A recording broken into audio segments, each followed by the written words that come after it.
When it comes to 35mm film photography, I don't think I even need to try any other colour films. Kodak Gold is the one. Well, unless the price goes up much more, then it might not be. But for now, it is the one.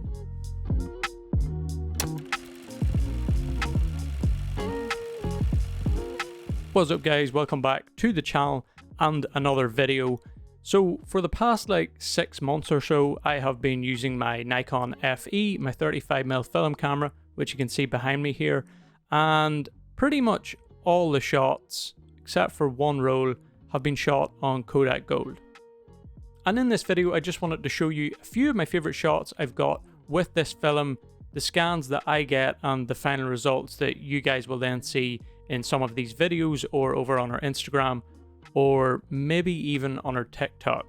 Yes, we are on TikTok now, and although I hate pretty much all the content on that platform, or the vast majority of it, I thought I would share some of ours, and yeah, hopefully somebody likes it. Don't worry, I'm not shouting at the screen or any of that other annoying stuff. It's very chilled. But anyway, let's just get into the photos. So this first photo is actually from our trip to London. If you haven't seen that video, we stayed just outside London in this old manor, which was just pretty epic.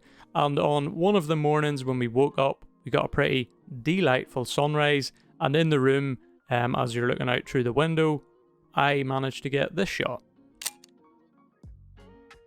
And for me, this photo turned out pretty perfectly. It's exactly how I hoped it was going to turn out right at the time I was shooting it. We have the nice bright glow coming in from the sunrise, sort of hitting the side of the window, and we have the really vibrant colours of both the tree and the sky. And here is the scan I got back for that photo, and as you can see, it already looks really nice. And that is definitely one thing I noticed with Kodak Gold in particular. The scans I get back all tend to just look really nice. And really all I had to do with this one was mainly bring the highlights back. As you can see, the cushions here were quite bright, but there was still lots of detail, and when I lowered the highlights, that all came back. And I also added in some saturation too, and then I just slightly adjusted the white balance a little bit and boosted the saturation a tiny bit. Like I said, it already looked really good, as you can see as well. And that is how I ended up with the final result, which I think just turned out pretty perfectly. And here's another one from that same morning. I took a little dander outside and a walk around the manor, and it was autumn time, and this tree just looked so good. All the colours had changed, and Kodak Gold just rendered this one perfectly, I think, and it didn't really require much editing either. And here's another one for good measure, just so you get the idea. Okay, so this next shot was from our time in Sicily. We visited this crazy little town called Arice, which was right on top of a mountain, literally. There was a fort at the top, and the views were just insane, to be honest. I'll put them on screen. Probably some of the craziest views we've came across on our travels, and there's been quite a few of them. We were literally in the clouds. The clouds were almost passing by at our level, so yeah, it was quite the drive up there. And right at the top, there was a fence running along the path, and there was just this one tree sitting by itself, which I just thought looked too good to not take a photo of it. I actually took one on the Yashica first, and because it looked so nice, I thought I'll take another one on the Nikon as well. The sun was kind of peeking between the clouds, so it was coming and going.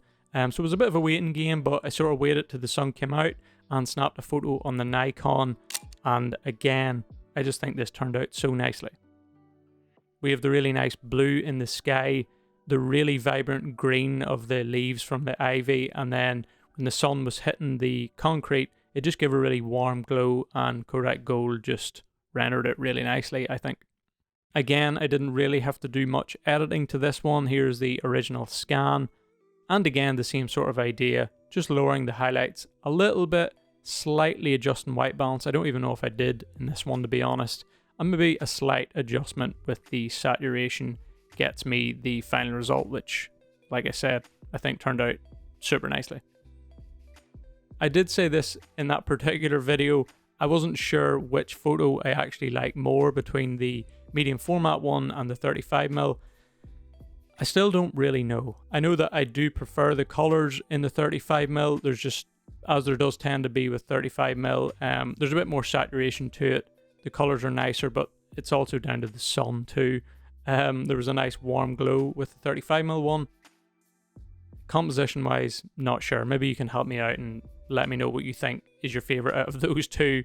I'm still finding it hard to pick one. And the final photo I want to show you is this one from Lake Como. Definitely my favorite photo from our Italy trip. We were just cruising around in the ferry that sort of travels up and down the lake, and we thought we would stop at this one little cute town to grab a coffee and wander around, take some photos. And the stop where we got off was just absolutely ideal. We got perfect conditions that day, really sunny, and I managed to get this shot looking back at the boat stop with the mountains and all in the background. For me, being at Lake Como, taking this type of photo was perfect. It's exactly what I was hoping I would get when we were there, and I think Kodak Gold just rendered everything perfectly. Here is the scan that I received, and after some adjustments, which was really just lowering the highlights and slightly boosting the saturation with this one, I ended up with the final photo.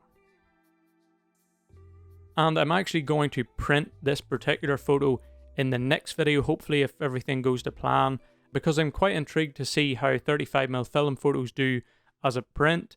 Like I said, I love that photo, so I'm quite excited to see it. I think it'll look good, but I've never printed a 35mm film photo yet, so yeah, just intrigued to see how that goes. So if you're intrigued too, then stay tuned for that and I'll show you how that turns out. But yeah, just a quick one today. I just kind of wanted to share those photos with you and share my thoughts on Kodak Gold. I actually have some Kentmere and some Fomapan in the fridge, which I want to try out quite soon. But when it comes to color film, I think it's going to be very difficult for another color film to beat Kodak to my top choice. But who knows? I'll be trying out quite a few hopefully in the near future, and maybe one will take the top spot. But for now, Kodak Gold is definitely taking it for me. Hopefully this one was maybe interesting to you in some way or other, and I would actually like to know if you shoot film, particularly 35, but even if you shoot medium format too, let me know which film is your favorite. I'm just intrigued because it's kind of cool. People have different preferences depending on what they shoot, so let me know what your favorite films are below, and I'll try them out at some point. But yeah, if you enjoyed this one, maybe give it a thumbs up, consider hitting the subscribe button if you want to see more, and I'll see you in next week's video where I'm printing that photo. If all goes to plan and there's no strikes or anything like that, I should have the print and I'll be able to show you. Not sure if you can hear, but Christina is blow drying her hair upstairs. Not ideal. Anyway, as we always say, take it easy, don't be a stranger.